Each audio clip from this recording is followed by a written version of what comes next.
Hi, everyone. Welcome to Waste 360's Nothing Wasted podcast.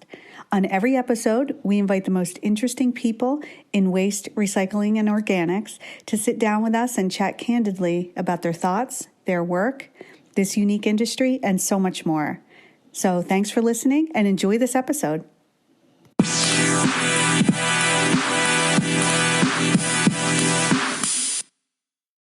Ladies and gentlemen, please welcome Cory Connors, Sustainable Packaging Consultant, Lindberg, Orora, and Jonathan Quinn, Director of Market Development and Sustainability at Pregis. Thank you so much. WasteExpo, it's my honor to be here. My name is Cory Connors. I'm a Sustainable Packaging Consultant and also the host of a podcast called Sustainable Packaging with Cory Connors.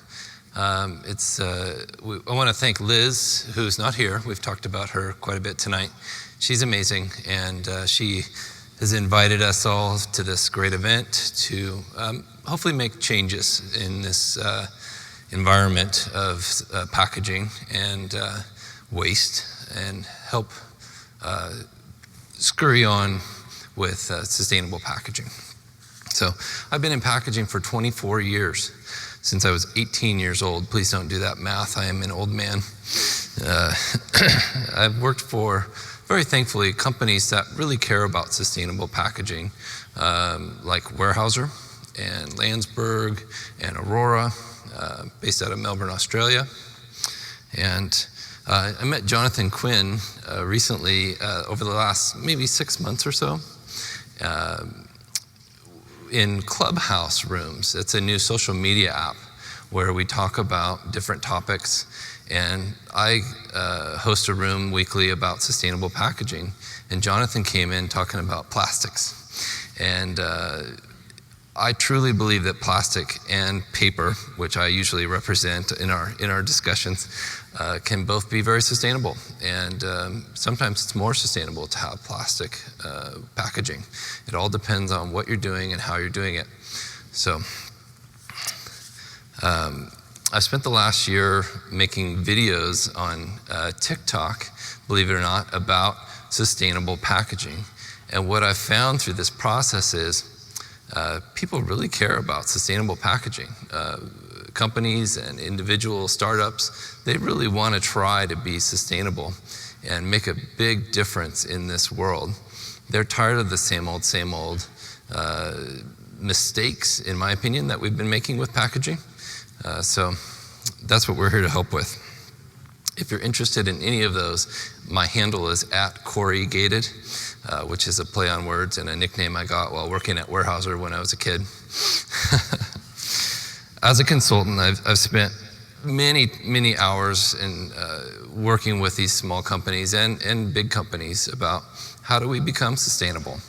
And there's a lot of changes that companies can make. And a lot of these changes are very simple, nuanced changes, like smaller boxes, or not ordering 10 sizes of boxes when you can order a multi-depth score box that will accommodate all of your items that you're shipping.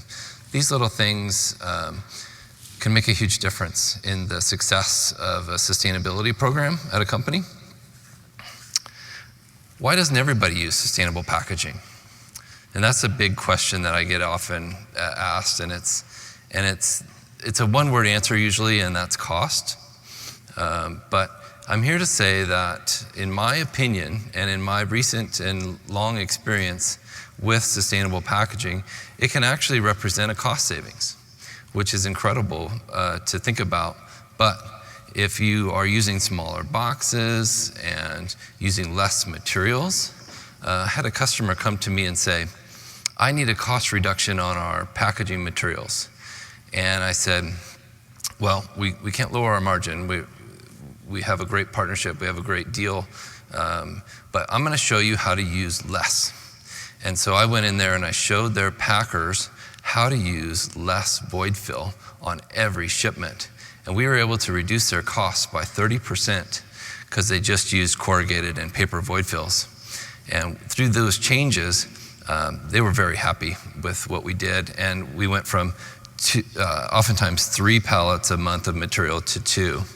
And this was very sustainable. And so oftentimes I say the most sustainable packaging is less packaging, or no packaging if you can get away with it. So different ways to be sustainable with packaging. Use less material, like I said. What happens when you use sustainable packaging is oftentimes your customers will be thrilled by it. And they will post online. You know, we all have seen the Instagram posts of, hey, check out this new box I just got, or this really cool package that I just received from so-and-so company. This will translate often into more business because consumers really care about the sustainability of the packaging that you're sending them. And that can go the opposite way too. If you are shipping something that's not sustainable, I saw an example the other day of someone who was trying to do a good, sustainable thing using a reusable straw. It was packaged in 3 separate layers of plastic. And they were really upset by that and posted about it, and that got reshared over and over. I saw it on LinkedIn and Instagram, and this is the problem. If, you know, that could have very easily been shipped in a paper envelope. Those things are very durable. It's true that our customers and our consumers want to be sustainable with packaging. And I'm really here to help bridge that gap between us and help the recyclers and the packaging community come together so we can make this thing work as a viable ecosystem of packaging that is sustainable. Only 38% of Americans have access to recycling. That's a problem. That's a real issue that we need to address. That's only 50 million people, 50 million households in America. That's just frankly not enough. We need to work together to make that improved.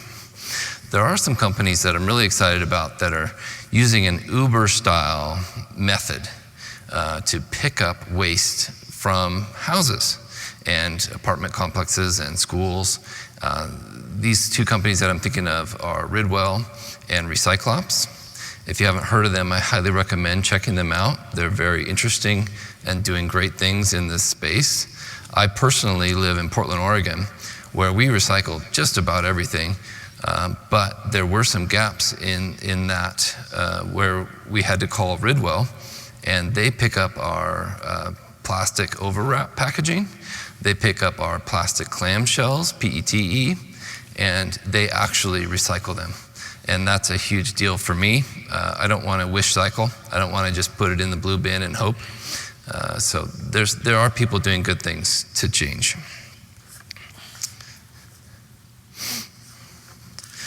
What can packaging companies do to make packaging easier to recycle? We think we know a lot of ways, but I'd love to learn more from you guys. So I'm open to connecting. Please reach out to me. Tell me what we need to do as packaging suppliers. The company I work for is a global company, $3.8 billion packaging company, and we really want to make a difference. We want to do things that are the best for this world, for this environment. So we're here to connect and really would appreciate that. In 2020, 38 million tons of paper was produced in the US. We only recycled 23 million tons. Recent demand could mean that 42 million tons of paper is made this year, 2021. This is giant spikes in demand for packaging materials, paper, especially plastics.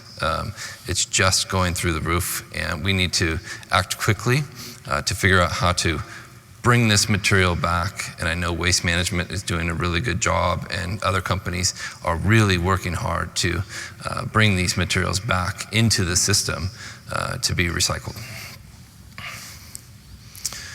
Like I said, demand for packaging is unprecedented. I've never seen this in my career.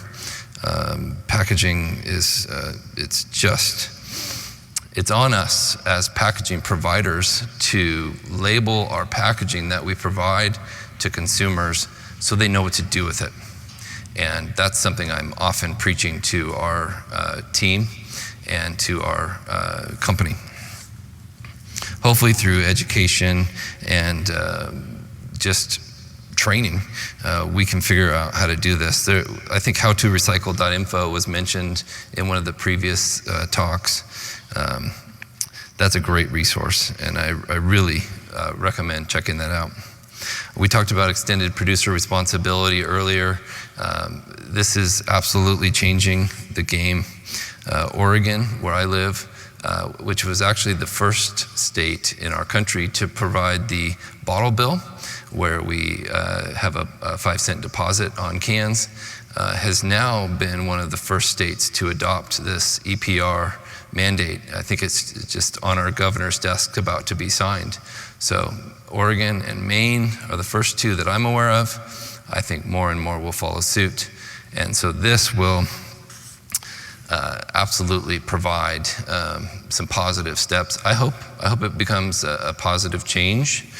I'm sure most of you know what EPR is. Extended producer responsibility is basically require packaging producers to be focused on making packaging that can be recycled and making sure that it actually does get recycled.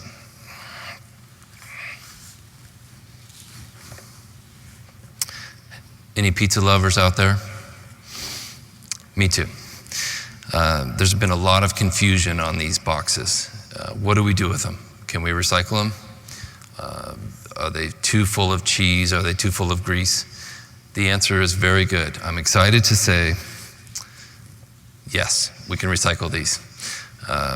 Westmark Packaging just did a study on this, and these corrugated boxes are recyclable.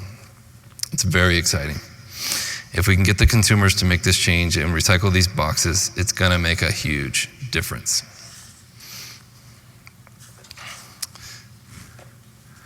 $3 billion pizza boxes are made every year. That is a massive number. That's 600,000 tons of corrugated. That's about 2.6% of our OCC, our old corrugated carton stream. We need to collect our junky old pizza boxes. This is vital to our system of packaging. We need the OCC. We're running short of it in our system to make more boxes.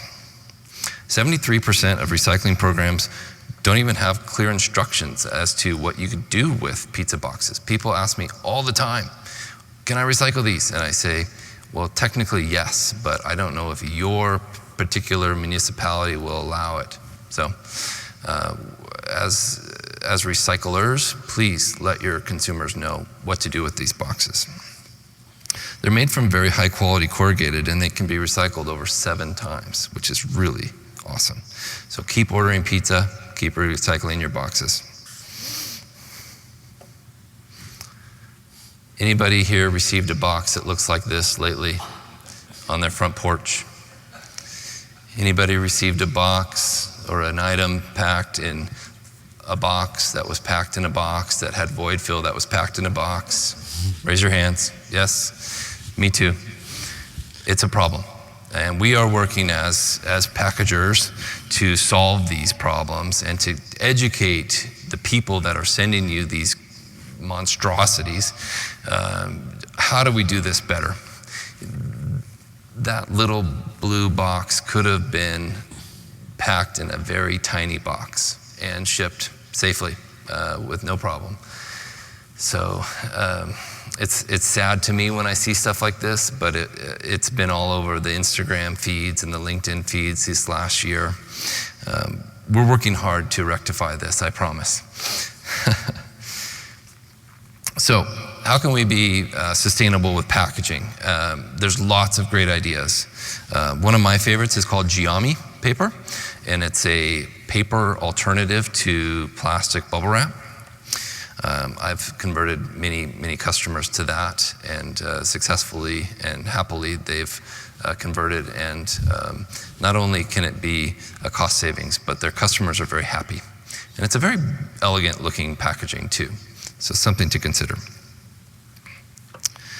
Another couple options I'll go over real quick: polyethylene instead of polystyrene, paper tape instead of vinyl tape, bio peanuts instead of styrofoam peanuts, mono materials, which I'm sure Jonathan will speak to, instead of multi-materials, and many more.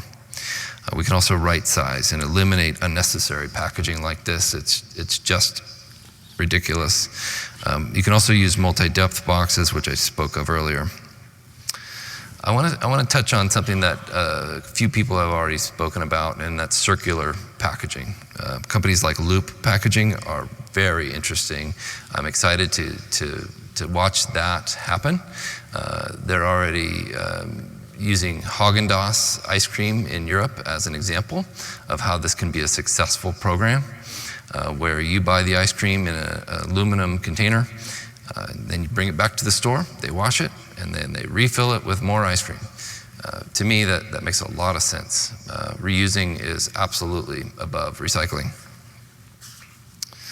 Of course, there are advantages and disadvantages. Paper is heavier than plastic, but with the right corrugated carton, I think, to me, that's where it all makes sense, as a smaller box equals less freight.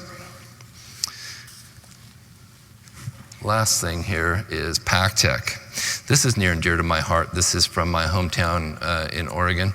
And what they've done is they've taken old milk jugs, HDPE, and they've recycled them into carriers for beverage cans and other things. I'm sure you've seen them at Costco, holding your multi-pack of ketchup or fruit punch. But essentially, what they've done is developed a closed loop where they've asked their customers to bring them back to the pub or to the store where they bought them, and then they'll recycle them again, over and over and over again. And it's working really well. They've already saved 600 million milk jugs from the waste and 400,000 pounds recycled per year. So I truly believe that we can be sustainable with our packaging, and I'm excited to hear from my friend Jonathan here. Thank you all. I'm looking forward to the Q&A at the end of this. After Jonathan speaks, we'll have a dual Q&A session. Thank you so much. I'm Cory Connors. That's it.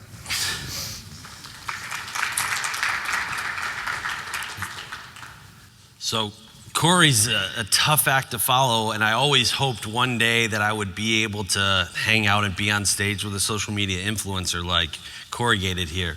But I do want to thank Liz, and it is really funny. Like Cory said, I first met Liz on Clubhouse. I met Cory on Clubhouse, and I've been on Liz's podcast, and we've talked a number of times, and Liz has been this voice, and we've gotten along great, and the conversations have always been great, and so I was really looking forward to seeing Liz today, but she's obviously not here. So I've come up with this kind of, she is this I've never seen her.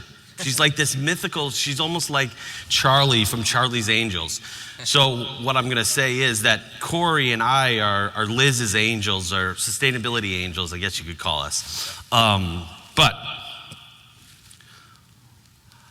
wanted to start this conversation, and I know I'm probably one of the first plastic guys to be up here talking to you today, but I wanted to give you a perspective of why I'm so passionate about flexible packaging and plastic flexible packaging, and why sustainability is so important to me.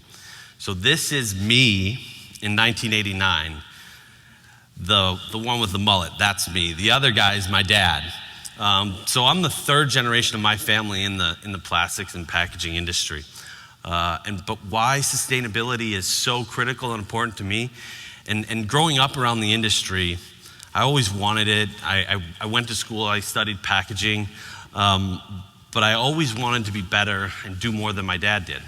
My dad didn't do a good job when it came to advancing sustainability as it pertained to flexible packaging. And at the end of the day, I want to give more to my daughter and my son. And the funny thing is that in that picture, I'm the exact same age as my daughter is today. So I'm sure that you can all see these benefits that flexible packaging provides us on an everyday basis as a consumer. Lightweight, shelf life extension, sustainability, Convenience. Convenience is king when it comes to flexible packaging, when it comes to packaging in general. And product variety. Flexible packaging can cater to all different types of products across the board. That's the true benefit of flexible packaging.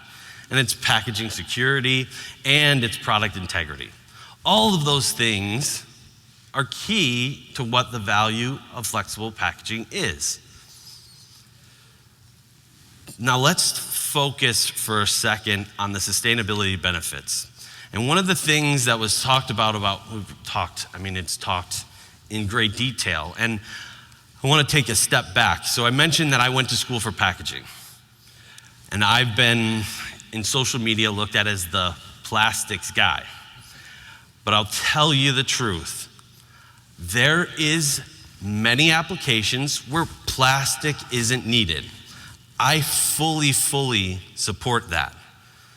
But there is science and there's factual-based reasoning why plastic and flexible plastic packaging is critical to making everyday life possible and the positive impacts that it has on the environment. That is critical. But the conversation around removing plastic, so let's say you remove 10 million pounds of plastic material. The alternative is gonna take 40 million pounds to do the same job. So when you think about the total life cycle analysis and the overarching impact, plastic packaging has a place, and it's critical to making sure that the negative and overarching negative impacts on the environment, plastic has a place to play there. One of the key things, and when I talked about science and fact-based reasoning why plastic packaging is so important, it is shelf life. It is reduction of food waste. The amount of food waste on a global basis, an issue that we have as it stands today, you eliminate plastic, you eliminate flexible packaging from that conversation, it's gonna get a whole lot worse. And the impact on the environment is gonna be tremendous. So I mentioned one of the ways that I wanna beat my dad was he didn't tackle the sustainable, flexible conversation. And the reality is, when you look at the timeline, so it was 2013 that SPC first launched the How to Recycle. It was a soft launch. And that was the first kind of real push, I think, to the industry to make some changes. In 2015, the first all PE pouch came onto the market. And that is in reference to something that Cory talked about, and that's elimination of mixed material. That is not something that just happens overnight. It's not something that you can just do because you want to.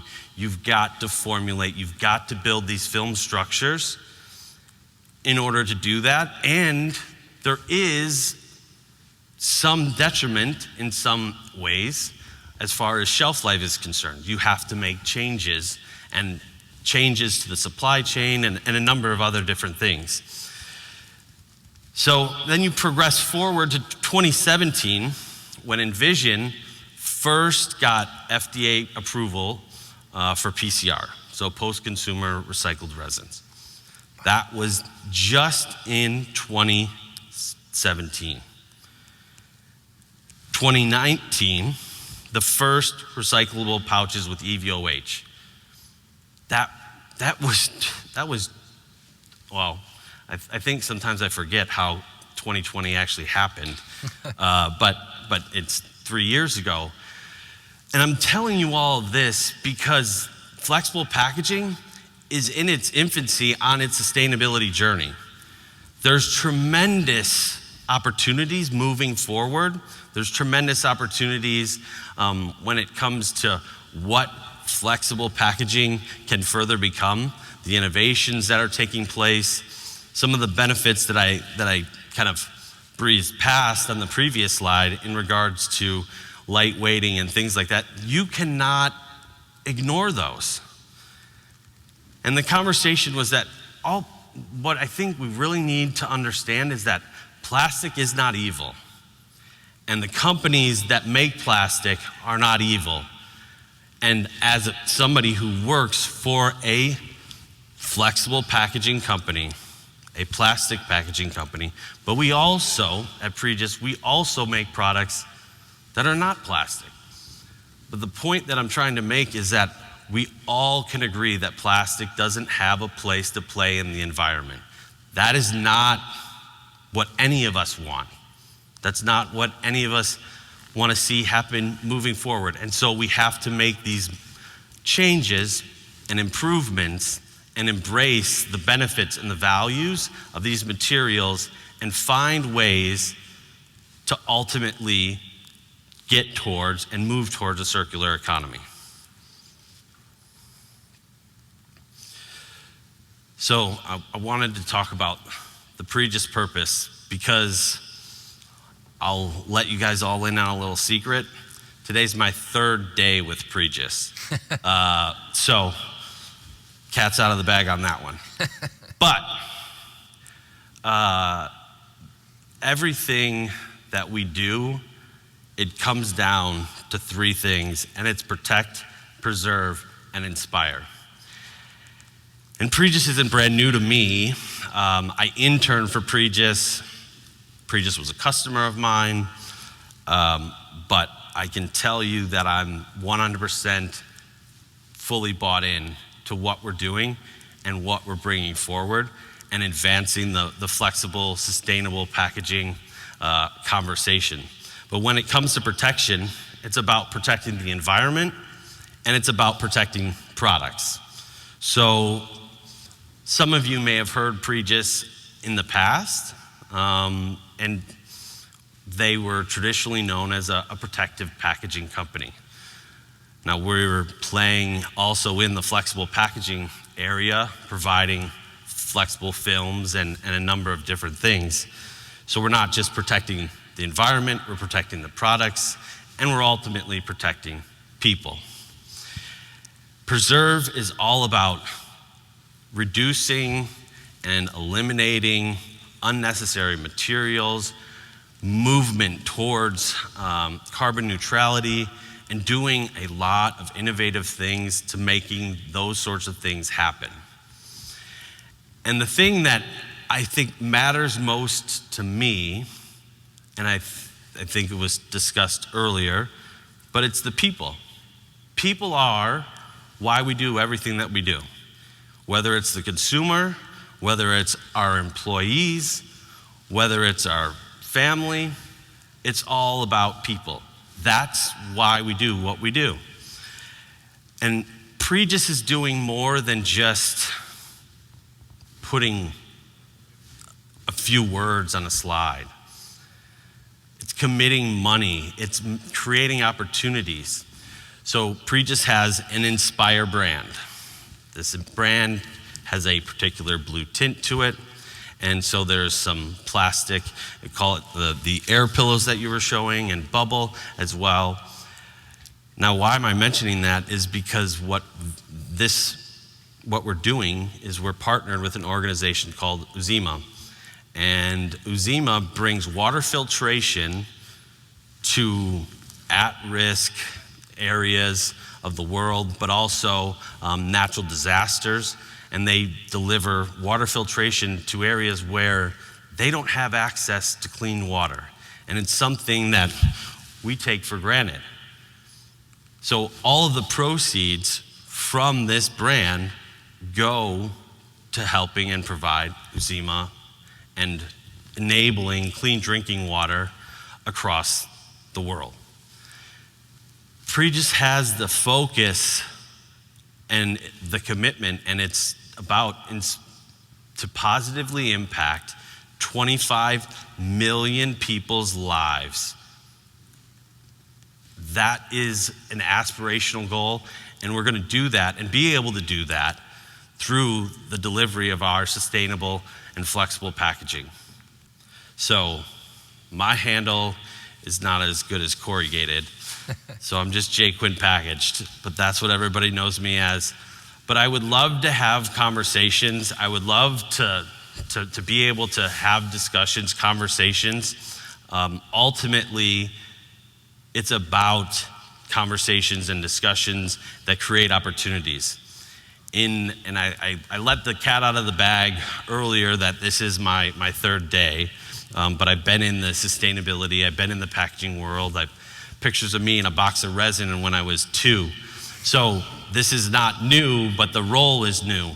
But my ask and I'm being sincere, is that Pregis is here to partner.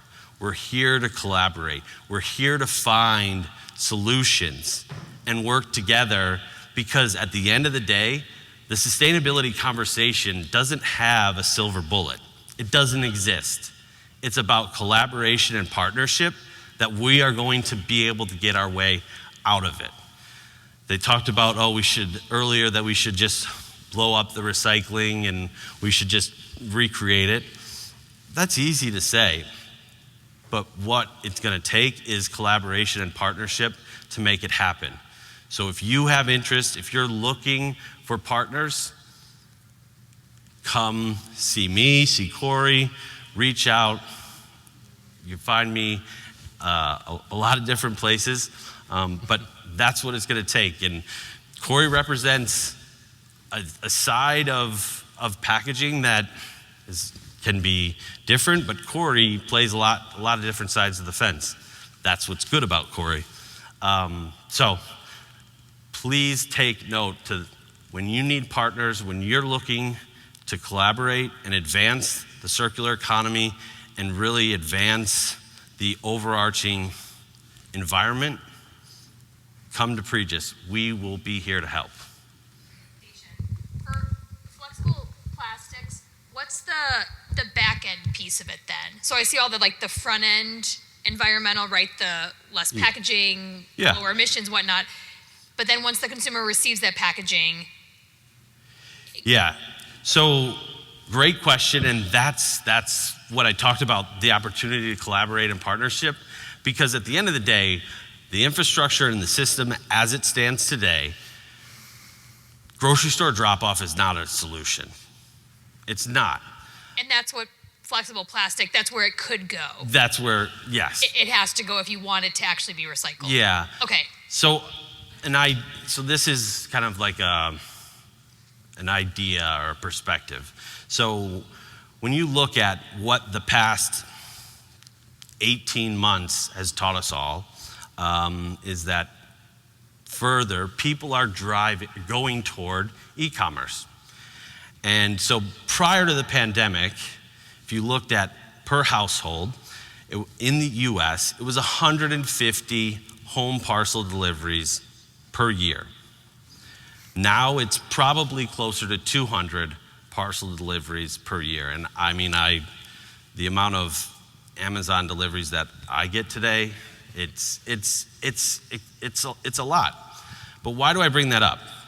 I bring it up for one very particular reason, is that as a consumer is going towards e-commerce, and we're coming and we're saying, the only opportunity that you have to recycle is for you to go and get in the car and go to the store that you've just avoided. And if your flexible mailer or your void fill, yeah, you're gonna go take that to the grocery store that you've been avoiding, that completely goes against why e-commerce has grown so much. It's the convenience. We've got to establish ways to make recycling of flexible materials more convenient. So why I bring that up furthermore though, is that's 200 opportunities per household to pick up those flexible materials. Because what's happening with all those Amazon delivery vehicles? They're going back empty. There's ways that we can make this happen, but it's not just collecting it isn't gonna solve the problem, because you gotta do something with it. Now, we can talk and we can debate all of those potential opportunities because they're there. And when you eliminate the mixed material conversation, you're able to make that a reality, and you're able to, through that, enable a circular economy. But it's got to be convenient. And at the end of the day, I don't think there's anybody in here that says that they don't want a convenient consumer experience when it comes to anything. I have two thoughts that are separate from each other. The pizza box thing, I'm really, I love the idea that we can recycle pizza boxes. We were talking about that on the business I work on with our MRF, who says, I'm angry at the large multinational paper company in our town who advocated for that, who helped push for that. Wow. Because I as a MRF don't want old pizza boxes, because my bales get on a boat and go to Asia. And when it shows up in Asia and it smells like pizza, they throw them back, or, pizza, whatever, they don't want it. So I'm kind of curious, and maybe Waste Management actually would have some thoughts on this. How much of the recycled OCC bales in which the pizza boxes would go, what percentage of that goes to domestic paper mills, and what percentage of them goes overseas? Does anybody know that? I don't know those exact numbers, but I know that a lot of it gets exported. I personally love the smell of pizza, so I'm not sure about that objection, but I understand where you're coming from, and probably the bigger problem is, the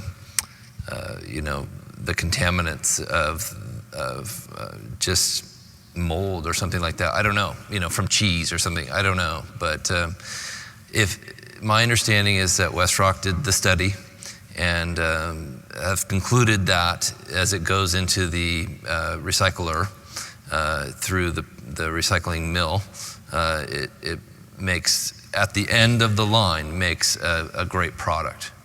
But my understanding is that we have a short supply in our country, in USA, for recycled material. We need more paper here. We need more OCC. And that's why I think we can come together and work as recyclers and packaging companies to meet in the middle and make it attainable for this as a solution. Not, it's a major issue, and I think it's a solvable one. I'm very optimistic, and to a fault probably, but I think we can work together to make it work. I'm very interested in your packaging solution that you have, so I'd love to talk to you after the show. This is Susan Robinson with Waste Management, and if I could just comment, and Cory, I want to support what you just said in response. Thank you. In that, if you look 5 years back, we've always kept most of our recyclables as an industry, not just a company, in the U.S. It was about 63% of all our material was recycled domestically. And I sometimes think we forget about that when we talk about the export versus domestic. Now we're over 80% of all our material stays domestic. Wow. Very little goes to export. And to your point, the demand right now, after China's closed its doors, the demand has modulated in the U.S. and it has evolved to be able to take that we've grown, paper mills have grown their demand, and the demand for cardboard is insatiable right now because of all the different shipping and the growth of the economy. So very little is going export right now.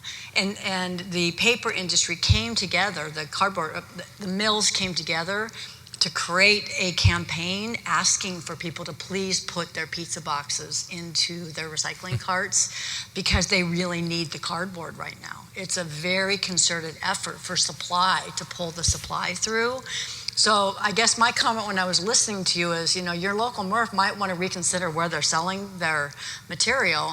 And right. I don't want to, it's a global economy, absolutely, and that will never change. It should never change, but we do have a growth in the domestic demand here, and there really is, there's a lot of market demand, and it's continuing to grow for cardboard in particular, paper and cardboard. Thank you so much. Yeah, hi, thank you both and everybody who's spoken so far. My name is Greg Rulefson. I actually work for the U.S. government in humanitarian assistance, U.S. Agency for International Development. So a little different perspective than probably many here. But my particular challenge that I've been working on the last couple of years is dealing with our solid waste and particularly packaging that ends up in the humanitarian assistance sites. So in humanitarian disasters or long-term ones like in Yemen or in Ethiopia, typically don't have very robust solid waste management systems. So kind of two questions here, and if we don't have time, maybe just pick one of them. But one is like, we have a lot of domestic supply that we ship abroad, and so we've been trying to figure out our entryways to work with those packaging suppliers. We have polypropylene bags for bulk grain, but then we also have some multi-material and new, we're calling hybrid bags for some of the milled products that we send. And we're trying to encourage slowly, getting better supply that we can actually do something with at the end, or somehow, some extended producer responsibility, but it really, it gets complicated. The other question, so just any advice you have for working with those suppliers that are a bit old school, as they have contracts with the USDA. And then the other one is, we have a lot of cardboard that we send as well. And right now, mostly gets burned. It's pretty valuable that way, but we'd like to encourage, kind of like we do here, that it's a really valuable asset to keep using again and again. And there's really not much of a cardboard recycling industry. So I don't know if you have any examples or ideas kind of as encouraging a startup industry, maybe at some central hub that we can connect with just for dealing with that cardboard in a way that's a bit more environmentally responsible. Thanks a lot. Corrugated, you want to take the cardboard? We need your corrugated. We need it. As an industry, like Susan said, we absolutely must have it. We're running low. So please connect with the paper mills that use OCC. Cardboard, corrugated, it's all needed. We need all of that paper back into the system. It can be made into new boxes. It can be made into new, all kinds of things out of paper. Even the worst, nastiest, greasiest boxes, like I said, will be made into new boxes. So I think we might be over time. I'm getting the wave over there. No, okay. Plastic? So your question was basically, how can you enable recycling of those materials, or is that essentially, so the mixed materials, that's a different conversation, but as far as some of the mono materials, and I kind of missed the part where you were talking about the FDA. What was that associated with? We just have kind of old school suppliers. Okay. More recyclable materials, and then probably incorporation of recycled materials as well. So I can tell you that the old school ones are not the ones that you should be dealing with. That there's a lot of action going on right now. There's a lot of innovation going on right now. I'd be happy to talk to you after and kind of give you some of the key people that could be of assistance. The things that and that timeline that I gave, there's that first one, let's call it that first barrier film, all PE in 2015. That was one company, and now everybody's got their own blend version of that. So I would tell you there's opportunities out there, and I applaud your looking and pushing to make that transition, because at the end of the day, that's what it's going to take. It's going to take, whether it's a brand or whatever it may be, making the decision and making the commitment to sustainability, and that's going to be what supports and enables the circular economy conversation moving forward. Yeah, we'd be happy to connect offline. We're here to help. We really want to make this thing work. So, thank you. All right, that's all right. Thank you all. Appreciate you.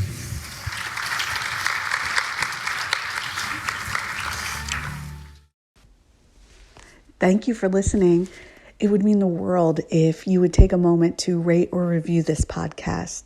And if you share it with us on one of our social networks, we are giving out some fun Nothing Wasted podcast swag. So just tag us and see what you get. Thanks so much.